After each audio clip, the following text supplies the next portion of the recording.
Prendre soin de l'être, le podcast pour cultiver la santé holistique jour après jour. Je suis Virginie Cobert et je vous donne rendez-vous chaque vendredi avec moi, mais surtout avec vous, pour prendre soin du précieux de la vie en vous et autour de vous. Bonne écoute!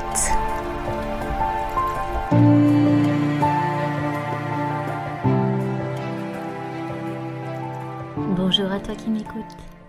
Je suis ravie de te retrouver aujourd'hui pour partager un nouveau secret de santé. Et cet épisode va être un petit peu spécial parce qu'en fait, je te propose de découvrir ou de redécouvrir un secret de santé que j'avais déjà partagé dans la première saison de Prendre soin de l'être. La toute première saison, c'était il y a plus de 2 ans. Et il s'agit de parler avec toi du toucher, l'art et les vertus du toucher. C'est vraiment un pilier de santé incroyable et je te propose donc de redécouvrir cet ancien épisode, bien sûr toujours complètement d'actualité. Belle écoute à toi.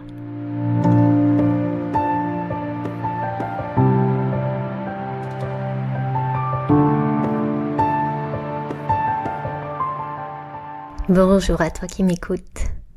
C'est joyeux pour moi de te retrouver aujourd'hui pour te parler du toucher et je te remercie d'être là. Aujourd'hui donc, j'ai envie de partager avec toi autour de l'art et du bonheur du toucher. Et avant de te donner des informations, avant de te dire ce qui résonne pour moi dans cette notion du toucher, j'aimerais simplement t'inviter à percevoir, à écouter ce qui est là déjà pour toi quand j'évoque le toucher. Comment ce serait si tu fermais les yeux et que tu imaginais une situation qui implique le fait de toucher ou d'être touché? Qu'est-ce qui se passe en toi? Qu'est-ce qui se passe dans ton corps? Qu'est-ce qui se passe dans tes pensées, dans tes émotions?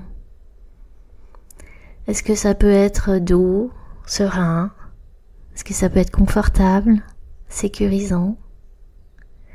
Au contraire, est-ce que ça ressemble à quelque chose de désagréable, de déstabilisant peut-être, de risqué? Est-ce qu'il y aurait des situations par rapport au toucher où le fait de toucher et d'être touché serait autorisé et d'autres non autorisés? Est-ce qu'il y aurait des souvenirs agréables et aussi des souvenirs désagréables par rapport au toucher qui peut-être reviennent à ce moment-là, comme je te parle? Et je t'invite à considérer tout cela sans commentaire, juste avec curiosité, intérêt. Ah tiens, il y a tout ça qui est là, dans moi, quand j'évoque le toucher. Et je t'invite, autant que faire se peut, à ne pas tirer de conclusion sur ce qui est là. C'est là et c'est tout. À toi ensuite de voir ce que tu choisis d'en faire. Mais ça permet déjà de réaliser que toi, comme n'importe qui d'autre, on n'est pas vierge par rapport au toucher. Chacun de nous est porteur d'une histoire. Chacun de nous a un vécu, a reçu des héritages aussi. Et puis, en plus de ça, le toucher, c'est un petit peu comme le sens de l'olfaction. C'est un des sens les plus archaïques. Ça nous renvoie à quelque chose de très animal. Et dans notre culture, elle est plutôt hyper rationaliste. Elle a plutôt eu tendance à valoriser la pensée au détriment du corps. Elle a en plus hérité de toute une culture judéo-chrétienne qui a été largement culpabilisante par rapport à ce qui concerne le corps. Et le toucher, justement, ça concerne le corps avant tout. Eh bien, avec tout ce contexte-là, le toucher, ça ne coule pas forcément de source. Et peut-être encore moins aujourd'hui, après les dernières années où on nous a demandé justement de ne pas nous toucher, d'être à distance les uns des autres. Ça, c'est tout frais aussi. Et c'est là aussi, dans cet environnement collectif, dans cette conscience ou inconscience collective. Voilà, il y a tout ça avant même qu'on ait abordé le sujet. Pourtant, au-delà de tous ces aspects-là, le toucher, c'est quelque chose de vraiment vital, c'est quelque chose d'essentiel, à la fois au niveau individuel et puis au niveau relationnel, c'est-à-dire dans une dimension collective. Et puis c'est quelque chose aussi qui fait partie de notre quotidien. On est amené tous les jours à toucher des choses, des êtres, et on n'a pas toujours conscience dans ces touchés-là de tout ce qui est en arrière-plan dans nous par rapport à ce toucher. Alors peut-être qu'aujourd'hui, si tu le choisis, tu pourrais juste porter un regard tout neuf sur cette dimension-là du toucher, sur cette dimension-là de toi et de ta vie. C'est la proposition que je te fais en tout cas. Alors si je parle du toucher, je commencerai par dire que notre corps il est fait pour être touché, de la même manière qu'il est fait pour bouger. Notre corps, il est conçu, quand on regarde la physiologie, pour toucher et être touché. Et d'ailleurs, dans les premiers moments de la vie, c'est le toucher qui permet au nouveau-né de rentrer en contact avec le monde. Il sort de sa bulle matricielle et il se trouve tout d'un coup dans un espace largement ouvert par rapport à ce qu'il se connaît, avec des stimulations et des sollicitations qui sont exacerbées aussi par rapport à tout ce qu'il pouvait percevoir dans son espace intra-utérin. Et comment il va appréhender ce nouvel espace et ces nouvelles stimulations? Eh bien, avant tout par le toucher. D'abord, simplement parce que les autres sens ne sont pas encore fonctionnels, pas complètement fonctionnels. Le bébé, il voit, mais pas très loin. Il entend, mais pas tout. Et le toucher, par contre, c'est là. Et c'est ce qui lui permet donc de découvrir son environnement, de percevoir aussi les limites de son corps, de faire la différence entre son corps et puis l'extérieur, d'avoir peu à peu cette conscience de son schéma corporel qui se construit. Et au-delà de toutes ces perceptions, de cette construction du soi, de cette structuration aussi neuropsychique qui se fait par l'intermédiaire du toucher, des études ont montré, des études qui ont été réalisées sur des primates, ont montré qu'un bébé qui reçoit tout ce qui lui est nécessaire pour subsister, mais qui n'est pas touché, il survit difficilement. Ce serait aussi important, peut-être même plus que l'air qu'on respire, que l'eau qu'on boit, que l'alimentation qu'on consomme. Le toucher, ça, c'est une autre forme de nourriture pour notre corps et pour tout notre être. D'ailleurs, il y a des traditions où c'est intégré. En Inde, comme en Afrique, dans certaines régions, eh bien, les bébés sont massés régulièrement, traditionnellement. C'est un peu à l'opposé de ce qui se passe chez nous, même si les temps changent. Il y a eu quand même, par le passé, certainement cette idée que les bébés, il fallait pas trop les toucher, il fallait pas trop leur faire de caresses, fallait les laisser dans leur berceau, pas trop les prendre dans les bras. Voilà, tout ça c'est en train de bouger et en même temps, c'est un mouvement qui se fait chacun à son rythme. Donc ce qu'on peut dire, c'est que pour chacun, selon l'environnement et selon la culture, et quand on est enfant en particulier, eh bien, il y a une place qui est attribuée au toucher, un espace qui est plus ou moins ouvert. Et ça, on le choisit pas quand on est enfant. Par contre, après, à l'âge adulte, on peut choisir. C'est différent. Et c'est à cet endroit-là que je t'invite, en fait. C'est dans ce choix d'adulte, aujourd'hui, maintenant, et peut-être tu peux déjà simplement observer dans ta vie quel espace tu accordes au toucher. Est-ce que tu te fais masser de temps en temps, régulièrement? Est-ce que tu te masses toi-même? Est-ce que tu te passes de l'huile sur le corps, de la crème sur le visage? Est-ce que c'est quelque chose de quotidien? Est-ce que c'est quelque chose d'occasionnel? Est-ce que quand tu fais ça, tu es vraiment là? Ou est-ce que c'est un automatisme et tu penses en même temps à autre chose, à ce qui va se passer dans la journée, à ton prochain rendez-vous? Il y a toutes ces possibilités en fait. Il n'y en a pas une qui est meilleure qu'une autre, mais je t'invite juste à observer comment ça se passe pour toi, là, aujourd'hui. Quel espace est-ce que tu accordes peut-être aussi au câlin, au contact physique avec tes proches, ou encore avec tes animaux de compagnie si tu en as. Voilà, tout ça c'est juste regarder, tiens. Le toucher dans ma vie aujourd'hui, ça a cette place-là.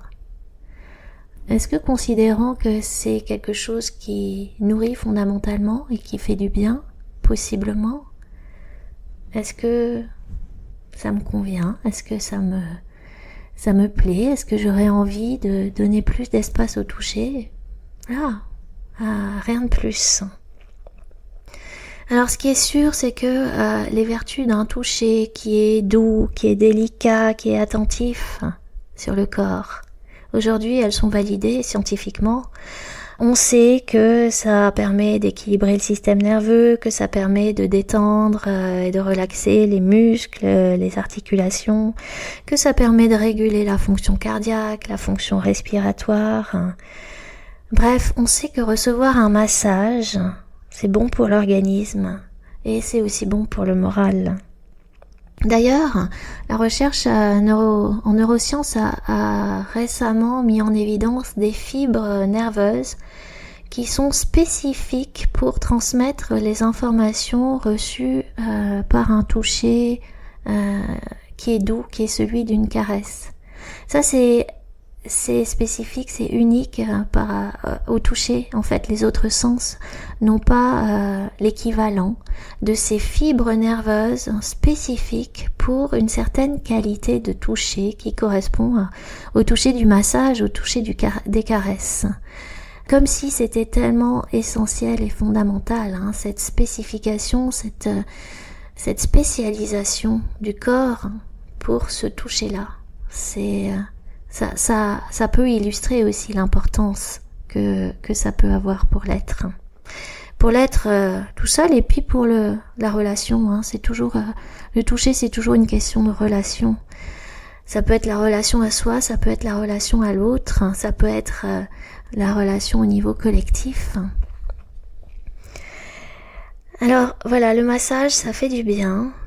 Et en même temps, c'est rarement considéré comme une mesure d'hygiène corporelle.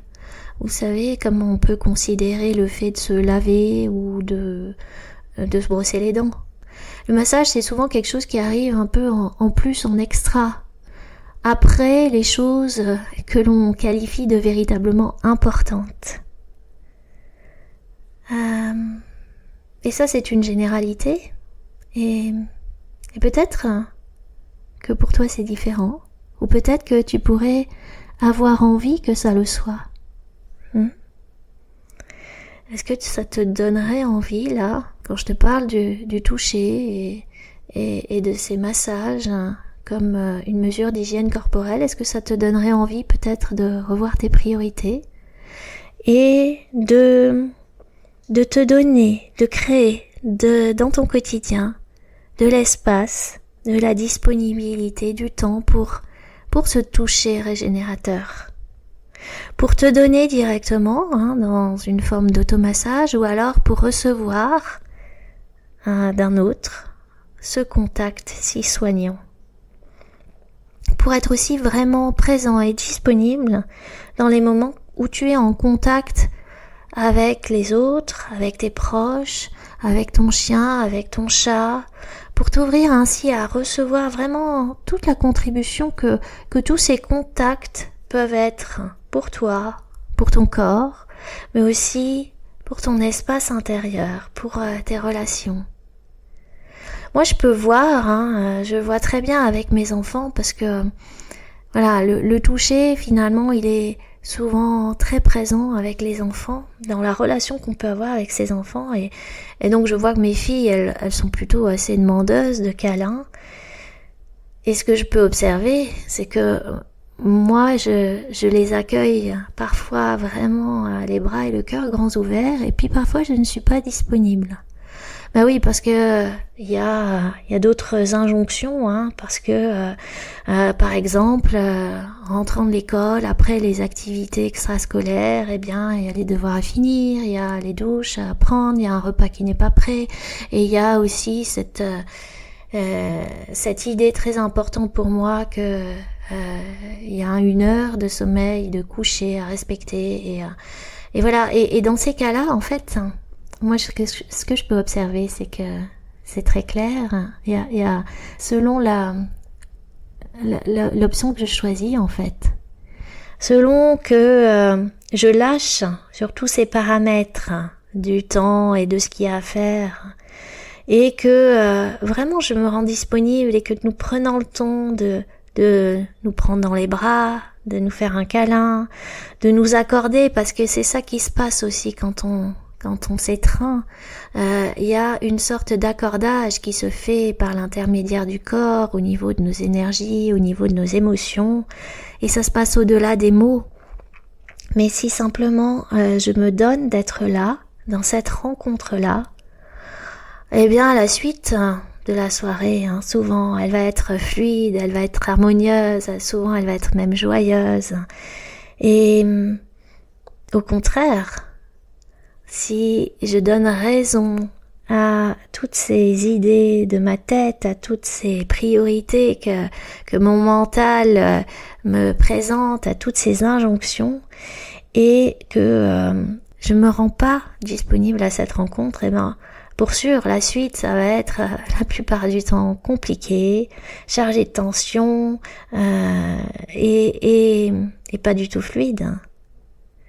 Et je crois vraiment que ce qui est vrai dans ce que je vis avec mes filles peut être porteur de vérité, ou en tout cas peut être inspirant dans toutes les relations pour tout un chacun, à commencer peut-être par la relation à soi. Et si je me rends disponible à moi à des moments où il y a cet appel-là à l'intérieur de moi, est-ce que ça peut permettre que la suite de ce que j'ai à faire, et qui est de toute façon incontournable, est-ce que ça peut permettre que ça se fasse plus facilement, de manière plus fluide? J'ai pas de réponse, comme toujours, je t'invite surtout à ne pas me croire sur parole, mais à voir comment c'est pour toi, qu'est-ce qui est bon pour toi, qu'est-ce qui fait sens pour toi. Alors, je t'ai parlé de mes enfants, je peux faire aussi la même observation avec mes chattes. J'ai 2 chattes, et quand elles viennent comme ça, se frotter à moi, s'asseoir sur mes genoux, alors c'est pas toujours gratuit, ça peut être même parfois très intéressé. Néanmoins, quand elles se posent là et qu'elles se mettent à ronronner avec tout leur souffle, et que moi je me donne véritablement de recevoir ce moment avec toute mon attention, en étant vraiment présente là, quand je suis vraiment dans la sensation que je peux percevoir la douceur de ma main sur leur pelage, quand je peux vraiment rentrer dans cette chaleur qu'elles apportent avec leur petit corps sur mon giron, quand je aussi me laisse bercer par la vibration qui résonne à travers le ronron là, et qui vient qui vient bercer tout mon corps, eh bien, il peut y avoir vraiment, parfois un temps suspendu. Et alors, ce qui arrive, c'est que c'est comme un moment qui peut changer le cours d'une journée, comme une sorte de débrayage dans une mécanique bien huilée, et que ce débrayage permet d'accéder à d'autres possibilités, des choses auxquelles j'avais pas pensé, que j'avais pas prévues, et que il y a il y a d'autres possibilités qui se mettent en place. Simplement parce que j'ai pris un petit temps, et c'est pas forcément très long, un petit temps pour rentrer vraiment dans ce contact, dans ce toucher, et pour complètement recevoir. On n'a pas toujours des enfants, je sais pas ce qu'il en est pour toi, on n'a pas toujours des animaux de compagnie. Après, on est toujours plus ou moins en relation, à voir comment on choisit d'investir chacune des relations, et ça c'est un choix qui t'appartient et que tu peux faire évoluer aussi jour après jour, en fonction de ce qui est bon pour toi et de ce que tu peux recevoir ou ne pas recevoir. Mais ce que j'avais aussi envie d'évoquer, c'est que on peut toucher aussi à d'autres niveaux, et il peut y avoir des contacts qui peuvent faire sens, des contacts où on peut recevoir aussi sans que ce soit dans des relations qu'on entretient, quoique. Mais par exemple dans la nature, quand tu vas dans la nature et que tu peux prendre le temps et l'attention de toucher la terre ou de marcher pieds nus sur la terre, ça c'est une autre manière de la toucher. Ça, quand je parle de ça, il y a toujours ce titre d'un livre qui parlait des Amérindiens et qui s'appelait Pieds nus sur la terre sacrée, qui résonne, qui vient là, parce que oui, ça peut être une expérience de contact très très fort que de marcher pieds nus sur la terre. Ça peut être aussi de toucher la roche, ça peut être de caresser les galets au bord de la rivière, de passer sa main dans le sable en bord de mer, d'aller aussi contacter l'écorce des arbres, la mousse. Il y a des tas de choses à toucher partout en fait. Et je prétends pas qu'on puisse comparer ce qui se passe dans le fait de toucher ces choses dans la nature et de recevoir un massage. Et en même temps, j'ai envie de te proposer de t'ouvrir à qu'est-ce que tu pourrais recevoir que tu n'as pas encore considéré si tu entrais pleinement dans ce contact tactile avec le vivant qui est là dans la nature et qui est autour de toi. Qu'est-ce que ça t'apporterait ? Et ça, c'est quelque chose dont tu pourrais me parler en commentaire, si tu en ressens l'élan, dont tu pourrais témoigner aussi, parce que les commentaires, c'est important pour moi pour que je puisse aussi évaluer comment ce que je partage est reçu, pour que je puisse me rendre compte si ça fait sens, si ça t'inspire. Mais ça peut être aussi intéressant pour d'autres d'échanger justement, des partages, d'accéder à des idées auxquelles peut-être soi-même on n'aurait pas pensé. Ce que j'avais envie aussi de partager par rapport au toucher, j'ai déjà évoqué ça un petit peu, mais pour rentrer vraiment dans cette dimension-là du toucher, le toucher ça nous confronte directement au fait de donner et de recevoir. Le toucher, et pour ce qui est d'un massage, effectivement, on le donne et on le reçoit. Et d'ailleurs, c'est quelque chose qui m'avait vraiment frappée quand j'ai suivi ma formation en naturopathie. Je me suis formée aussi en massage bien-être. Et là, j'ai pu observer, pour moi et puis pour toutes les autres personnes qui se formaient avec moi, que certaines personnes avaient beaucoup plus de facilité à donner et peut-être un peu de difficulté à recevoir, et pour d'autres personnes c'était l'inverse, beaucoup plus de facilité à recevoir, et puis donner c'était pas si évident. Et d'ailleurs, voilà, en ce qui me concerne, il m'a fallu vraiment du temps pour me rendre compte que j'avais du mal à recevoir. En fait, voilà, j'ai toujours, à l'époque, en tout cas, c'était facile pour moi de donner et c'était joyeux et recevoir, c'est quelque chose qui se faisait sur lequel je vais pas vraiment prêter attention. Et il m'a fallu donc du temps pour vraiment mettre de la conscience sur le fait que ah ouais, recevoir c'était pas si facile. Et pourtant, donner, recevoir, c'est une même dynamique, c'est un même mouvement. Et ce mouvement dont on peut faire l'expérience à travers le toucher, eh bien, c'est le mouvement de la vie, tout simplement. Hein, c'est le mouvement qui est complètement intrinsèque au vivant. La vie, d'ailleurs, on la reçoit et puis on la donne.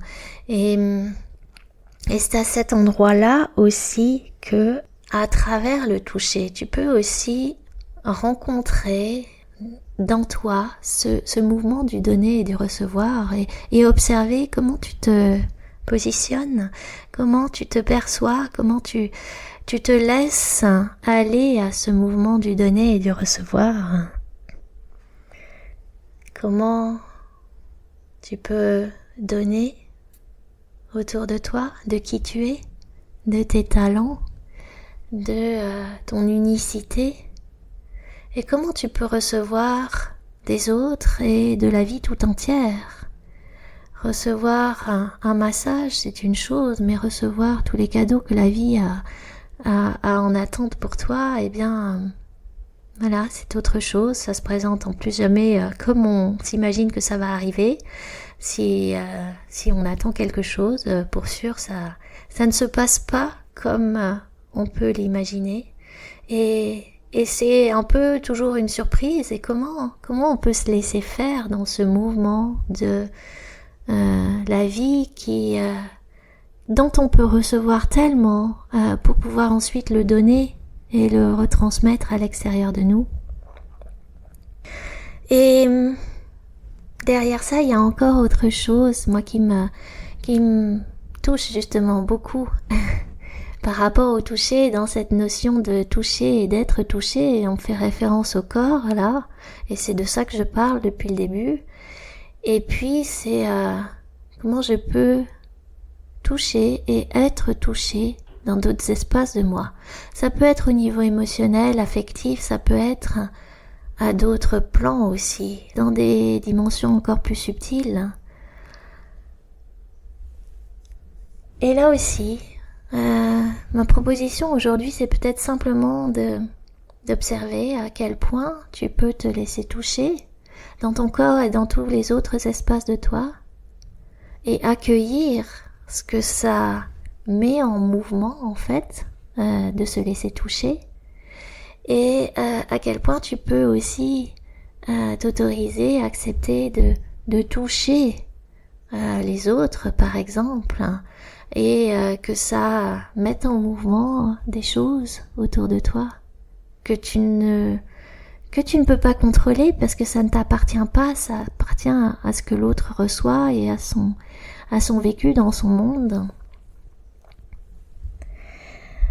Voilà, un petit voyage au cœur du toucher, de quelque chose qui est là dans notre vie et qui, si on y regarde d'un peu plus près, peut vraiment nous amener bien plus loin, bien plus profond dans la rencontre à soi, donc à nous-mêmes, dans la rencontre aux autres et puis dans la rencontre avec la vie. Alors, comme à chaque fois, je t'invite à partir de là, à mettre en pratique, à essayer, à expérimenter et puis à témoigner, à partager ce qui t'anime, toi, dans le toucher, ce qui est bon pour toi, ce qui peut-être constitue une limite ou un frein, et à partager, à témoigner de ça. Je vais mettre comme d'habitude le lien pour cela, pour ces partages, dans la description de l'épisode. Et puis voilà, je te remercie vraiment pour cette contribution que tu peux être dans le fait d'écrire quelques mots, de de partager ton vécu et ton ressenti. La semaine prochaine, j'ai envie de parler avec toi du corps. Le corps, pour prendre soin de soi, c'est un bon commencement, j'ai envie de dire. C'est aussi, j'ai envie de partager avec toi comment on peut relationner avec son corps, peut-être différemment de ce qu'on fait d'habitude. Comment on peut faire alliance avec son corps. Et si tu n'es pas encore abonné, pour ne pas rater ce prochain épisode et puis les suivants, je t'invite à t'abonner sans tarder. Je te dis à bientôt.